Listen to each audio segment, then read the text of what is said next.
My name is Audrey, and I'm into everything, especially Neopets. Now I'm going crazy because, surprise, Neopets are at McDonald's. There's one in every Happy Meal. My brother Lucas says he's gonna get more than me. Yeah, like that's ever gonna happen.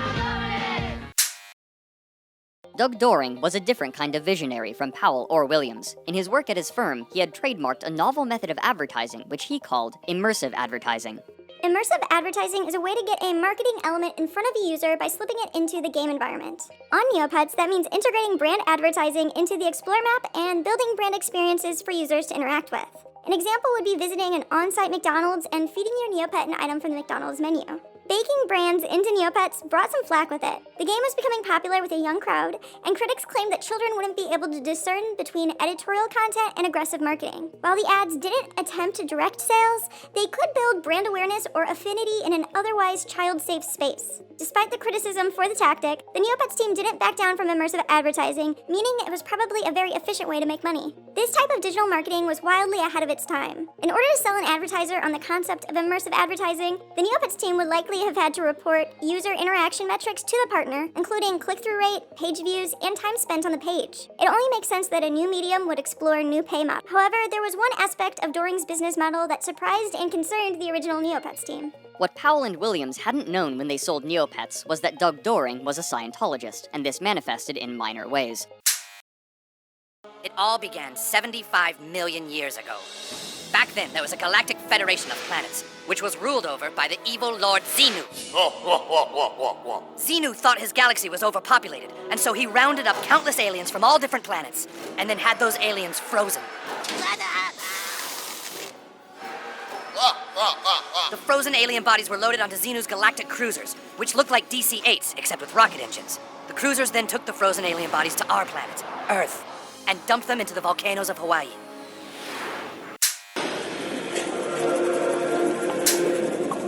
It is time for ceremony. Oh, I love ceremonies. Where's the grub? What's going on? Where'd everything go? Ah, wiki woo. She have wedding coconut ready. Will there be shuffleboard afterwards? Afterwards, you will enjoy long rest. Very long rest. Let human offering begin. Oh, goody goody.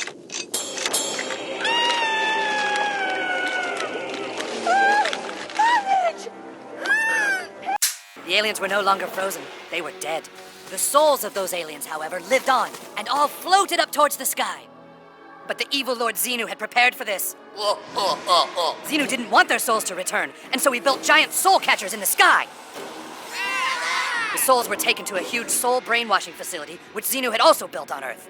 There, the souls were forced to watch days of brainwashing material, which tricked them into believing a false reality. Xenu then released the alien souls, which roamed the Earth aimlessly in a fog of confusion. At the dawn of man, the souls finally found bodies which they could grab onto. They attached themselves to all mankind, which still to this day causes all our fears, our confusions, and our... The average man is up against certain problems. He's asking himself certain questions. How can I make more money? How can I make my wife faithful to me? How can I make my children grow up? How can, well, in other words, how can I live a better life? How can I make things more even, more stable for my family? How can, you know, how? And what am I up against? What is happening to me in my life? What is my purpose in life? And so forth. These questions, in actual fact, absorb a tremendous quantity of his energy. And he himself is not able to go out and do anything very progressive about it. So the best thing for him to do is to go out and do something about it. We can't do anything about it because he is so immersed in this. So actually, in Scientology processing, he resolves these questions. He understands what he's doing. He knows what he wants to do. He makes up his mind and he goes ahead and does it. And he turns from a man who is simply a puzzled, static being into somebody who's more dynamic. Who is able to... Allow me to ask you a few questions to help fix you up with the perfect vacuum for your needs. Do you have mold allergies? Well, usually If 2 trains leave Chicago at 9 a.m., do you snore? Have itchy eyes? Mister? Actually, it's Doctor.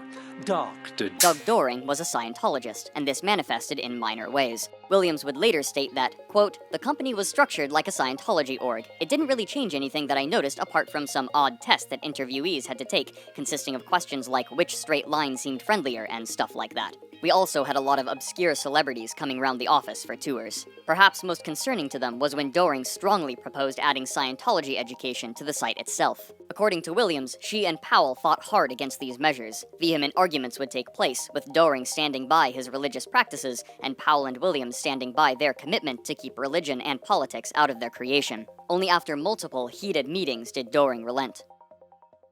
Every time an interview came in, they had to do this personality test thing with copyright L. Ron Hubbard at the bottom. Right. So we started probably not Googling in the day, but like Alta Vista or Lycosing to find out more information.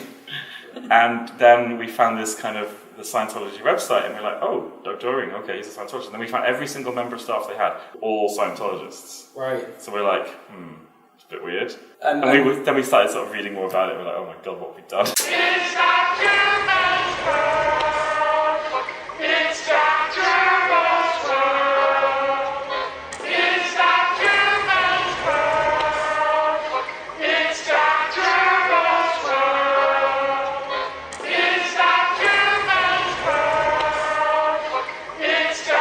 And we went ape shit.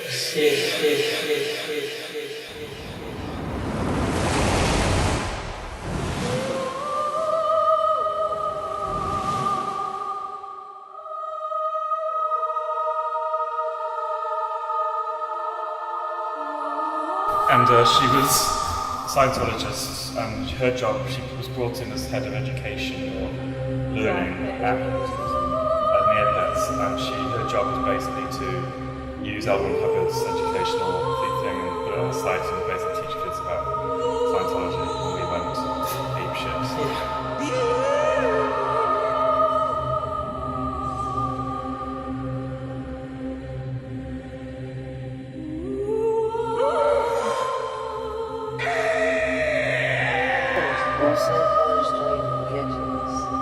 Most, no. Right.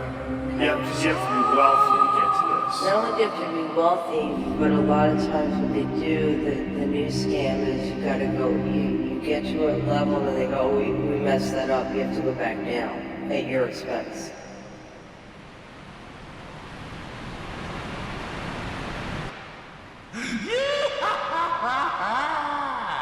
Scientology is just a big fat global scam. This was after the sale. They didn't do anything while we were working there. Right. As soon as we had the money, they were like, let's get them. They were trying to take us up to L. Ron Hubbard's office, and we were like, no, we gotta go. And just ran to the office. Is that like is there a procedure to like have they try and introduce you to that? I think so. Yeah, I think we got you've got money, this is the way, because they took us to some fancy dinner there. To say we freaked out might be an understatement.